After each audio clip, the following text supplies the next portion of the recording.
केजरीवाल जी एक तरफ तो आरक्षण को कमज़ोर कर रहे हैं, एक तरफ तो इन्होंने राज्यसभा में जो 10 आदमी भेजे हैं, इसमें से दलितों और पिछड़ों की संख्या कितनी है पहले ये बताएं केजरीवाल जी। 10 आदमी में से अगर आरक्षण के हिसाब से देखा जाए तो 5 पिछड़े और दलित समुदाय से आने चाहिए थे, और इन्होंने एक भी व्यक्ति को, एक भी दलित और पिछड़े को राज्यसभा नहीं भेजा। तो इनकी एक तो यही इनका दोगलापन साफ तौर पे नज़र आ रहा है, और दूसरा केजरीवाल जी का जो दिल्ली प्रदेश है, दिल्ली प्रदेश में तमाम दलितों के साथ हत्या और बलात्कार के केस आ रहे हैं। पिछली साल भी इस तरीके के तमाम केस आए थे, और इस साल भी तमाम केस देखने को आ रहे हैं, और इस पे केजरीवाल जी का कोई बयान नहीं आता। ना केजरीवाल जी का कोई नेता मंत्री उस दलित परिवार से मिलने जाता है। हाँ, जहाँ चुनाव है वहाँ ये वोट बैंक साधने के लिए ज़रूर उस दलित परिवार के साथ रोटी खाएंगे, दलित परिवार को कार में घुमाएंगे, एरोप्लेन में घुमाएंगे, उसके लिए पैसा इनके पास आ जाता है। और ये पैसा किसका है? ये पैसा हम और आप जैसे लोगों की गाड़ी कमाई का, टैक्स का पैसा है, और इस टैक्स के पैसे को ये अपने निजी प्रचार तंत्र में खर्च कर रहे हैं। और जनता की जो मूलभूत सुविधाएँ मिलनी चाहिए, अब जैसे केजरीवाल जी शिक्षा मॉडल की दुहाई तमाम देश भर में और दुनिया भर में देते हैं, और उसी शिक्षा मॉडल की कलई केजरीवाल जी की खुल रही है, जहां तमाम स्कूलों में अगर बात की जाए, मैं पहले भी बोल चुका हूं, तकरीबन 40% पद खाली हैं। प्राइमरी और सेकेंडरी स्कूल की बात की जाए तो 40% टीचरों के पद खाली हैं, और कई स्कूल इनके 17 जाने 18 स्कूल इनके मर्ज कर दिए गए हैं। 1,500 हज़ार की जो कैपेसिटी क्षमता वाले स्कूल हैं, उनमें 4-4 हज़ार बच्चे पढ़ाए जा रहे हैं। तो ये साफ तौर पे केजरीवाल जी की जो दोहरी नीति है, जो जन विरोधी नीति है, केजरीवाल जी भी एक तरीके से इस समय आरएसएस का इकोसिस्टम की तरह काम कर रहे हैं। दलितों को सिर्फ ये लुभाने का कोशिश कर रहे हैं दलितों को, और इनका जो हिडन एजेंडा है वो मनुवाद ही है।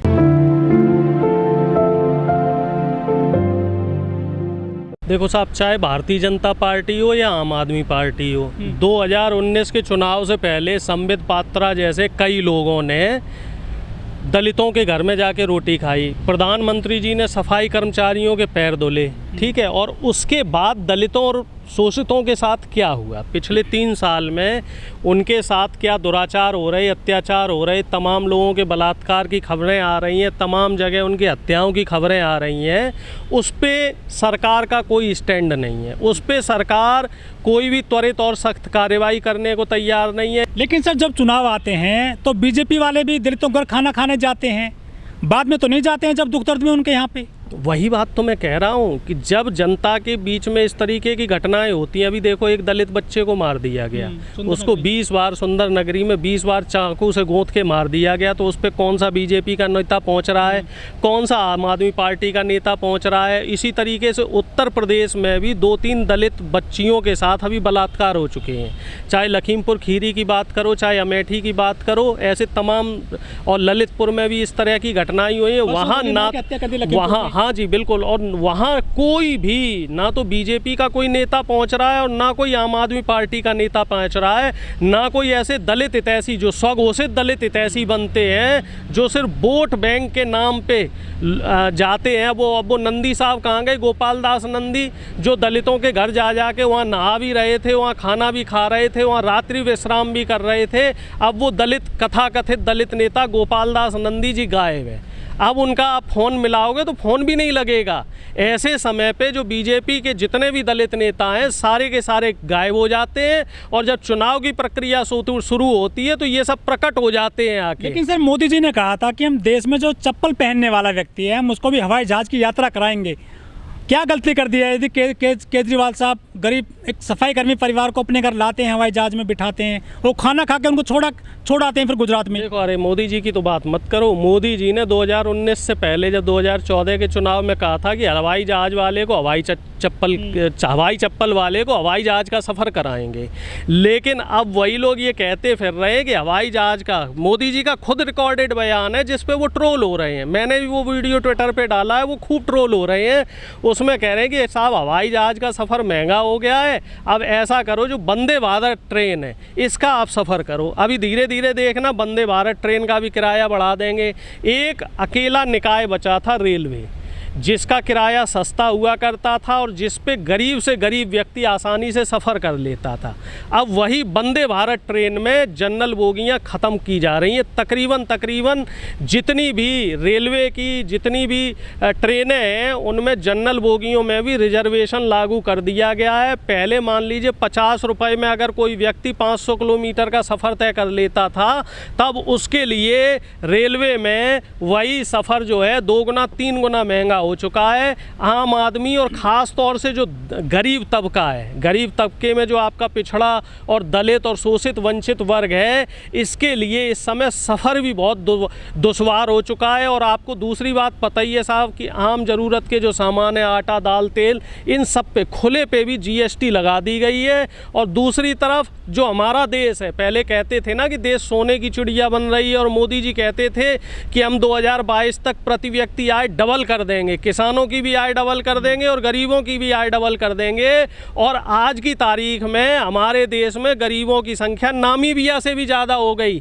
जहां गरीबों के नाम पे ये कहा जाता था कि सबसे ज़्यादा गरीब नामीबिया और सूडान में है, और आज की देश में पूरी दुनिया हमारा मखौल उड़ा रही है कि सबसे ज़्यादा जो गरीब है वो इस समय हमारे देश में है। हमारे देश में प्रति व्यक्ति आय जो पहले 46 रुपये थी कांग्रेस सरकार में, जिसको ये कहते थे कि कांग्रेस जो है लूट रही है, लूट खसोट कर रही है, कांग्रेस जो है अमीरों को की तरफ ध्यान दे रही है, गरीबों का शोषण कर रही है। अब उसी राष्ट्रवादी, स्वघोषित राष्ट्रवादी बीजेपी सरकार में प्रति व्यक्ति आय 26 रुपये हो गई है। लेकिन किसानों की अगर MSP की बात करें तो अभी भी MSP पे खरीद नहीं हो रही है। लेकिन सर मोदी सरकार ने 5G लॉन्च कर दी है, इसके अलावा वो दीपावली तक फ्री अनाज दे रहे हैं, गरीबों को मुफ्त सिलेंडर भी देंगे उज्ज्वला गैस योजना के तहत। और क्या चाहिए आपको? देखो साहब, एक तरफ तो फ्री सिलेंडर दे रहे, एक तरफ फ्री अनाज दे रहे, और दूसरी तरफ उसी सिलेंडर की कीमत 1100 रुपये कर दी। उसी अनाज की, आटे की कीमत जो 22 रुपये किलो मिलता था उसको 40 रुपये कर दिया। ये फ्री वाला कल्चर ख़त्म करके अगर मोदी जी उन्हीं ज़रूरतमंद के जो सामान है इनकी कीमतें कम कर दें, घरेलू गैस का जो सिलेंडर है उसकी कीमत 600 रुपये कर दीजिए। पेट्रोल डीजल इस समय इंटरनेशनल मार्केट में क्रूड ऑयल की कीमत काफ़ी कम है। पेट्रोल डीजल अगर ये 60-70 रुपये कर दें, उससे क्या होगा कि जो बाकी जो रोज़मर्रा का सामान है, आटा दाल चावल सब्जियां, इनकी कीमत अपने आप कम हो जाएगी, क्योंकि ट्रांसपोर्टेशन का जो खर्चा है वो बढ़ रहा है। इस ट्रांसपोर्टेशन का खर्चा कम करने के लिए इनको इस पे सब्सिडी देनी चाहिए, और जो टैक्सेस लगा रखे हैं, एक्साइज ड्यूटी लगा रखी है ख़ास तौर पे डीजल और पेट्रोल पे, ये कम करनी चाहिए। इस समय आप दिल्ली NCR में देख लो साहब, CNG की कीमत बढ़ गई है। CNG चालित गाड़ियाँ कौन चलाता है? लोअर मिडिल क्लास का व्यक्ति। CNG की कीमत इस समय 80 रुपये से ऊपर पहुंच गई है, और आम आदमी अब CNG चालित कार भी नहीं चला पा रहा। जो कनेक्शन वाला पाइप वाली जो गैस जा रही है, पहले वो 24-25 रुपये लीटर मिलती थी, अब वही गैस 50 रुपये कर दी है। इन्होंने महंगाई को जिस तरीके से बेतहासा बढ़ाया है, जो महंगाई पे लगाम लगाने के नाम पे मोदी जी सत्ता में आए थे, इन्होंने उस महंगाई की लगाम को ढीला कर दिया है। लेकिन सर जो इस समय लूट खसोट मचा रखी। जो वित्त मंत्री हैं सीतारमण जी, वो कहती हैं कि देश में महंगाई तो कोई मुद्दा ही नहीं है, उस पर तो बात करनी छोड़ दीजिए आप। क्योंकि वित्त मंत्री जी प्याज नहीं खाती, वित्त मंत्री जी लहसुन नहीं खाती। वित्त मंत्री जी से बात करोगे तो कह देंगी मैं नींबू भी नहीं खाती हूँ, नींबू 200 रुपये किलो हो रखा है। वित्त मंत्री जी से बोल दोगे तो कह देंगी कि साहब हम आटा भी नहीं खाते। क्योंकि ये लोग अभी सत्ता में बैठे हुए हैं, तो इन्हें आम आदमी की, एक गरीब की, एक मजदूर की समस्या नहीं पता है। इस समय एक बहुत बड़ा मुद्दा और है, लेबर लॉ, जो श्रम कानून कहते हैं। श्रम कानून ख़त्म हुए 2.5 साल हो चुका है, और इस समय आप देख लीजिए जो छोटी छोटी कंपनी हैं वहाँ पे श्रमिकों को इतनी ज़्यादा समस्याएं आ रही हैं, उन्हें 8 घंटे की बजाय अब 12 घंटे नौकरी करनी पड़ रही है और उनका जो मेहनताना है वो पहले से काफ़ी कम कर दिया गया है। कई बार ये जो यूनियंस थी, ये यूनियंस ने भी प्रधानमंत्री जी के से बात करनी चाहिए, होम मिनिस्ट्री में भी बात करना चाहा, लेकिन इनसे कोई बात करने को तैयार नहीं है। इनकी कोई व्यथा व्यवस्था और जो इनकी शंका है, इनकी जो परेशानी है, उसको कोई सुनने समझने को तैयार नहीं है। देश इस समय जो है गलत दिशा में जा रहा है। देश इस समय पूंजीवाद की तरफ जा रहा है। देश में इस समय जो मनुस्मृति है, जिसमें हम कहते हैं कि गरीबों से लो और अमीरों को दो, देश में मिडिल क्लास को ख़त्म करने की कोशिश की जा रही है और इसमें बीजेपी और आरएसएस की पूरी मिली भगत है।